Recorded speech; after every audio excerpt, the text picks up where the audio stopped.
And basically, it's against the d4 openings, it's black playing pawn to d5 instead of d6 to King's Indian.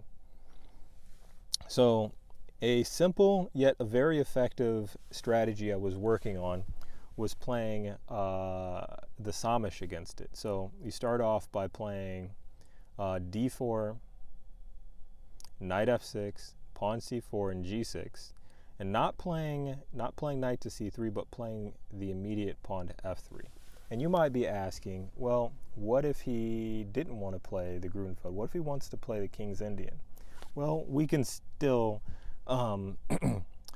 treat it the same way. If d6, knight at c3 with the idea of d5, but for the most part, we just want to make our opponent feel a little uncomfortable because he won't get his standard Grunfeld option, but he might end up playing d5, and in the event he plays d5, we will be well prepared. We're going to play e4, drop that knight back to b6, and then our game plan is very simple, very straightforward. We're going to develop our queenside. We're going to keep open the possibility of castling queenside, but for the main part, our opponent will be castled. He will strike once against our center. He will strike twice against our center, but in the meantime, we're slowly going to start ruining his, well, okay, we wouldn't lose our d-pawn, but we're going to slowly start ruining his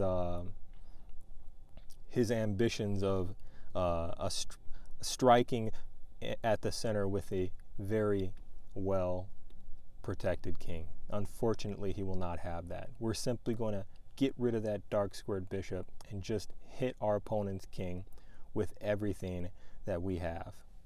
And even if it just ends up petering out to a dynamically even position,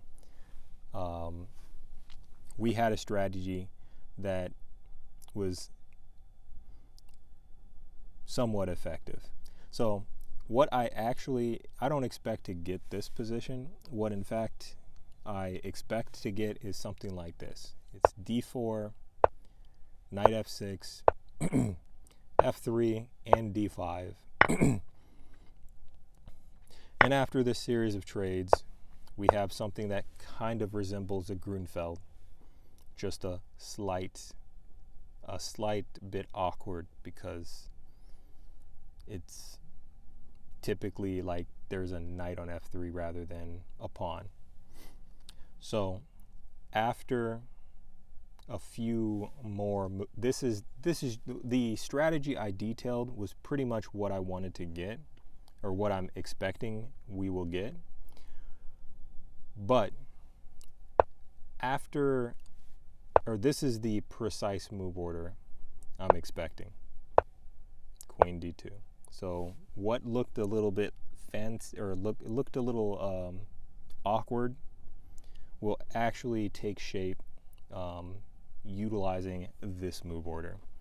Or at least I hope. Unless something strange happens, the very worst we could expect is pawn to e5 followed by d5, striking the center again with c6, and then we have to make a choice here.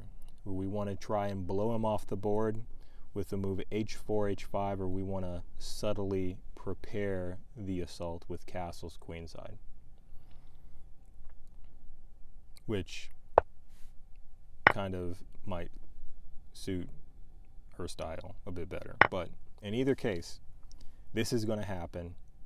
Something like this is going to happen, and we will get that dub. Ho ho ho! We will get that dub.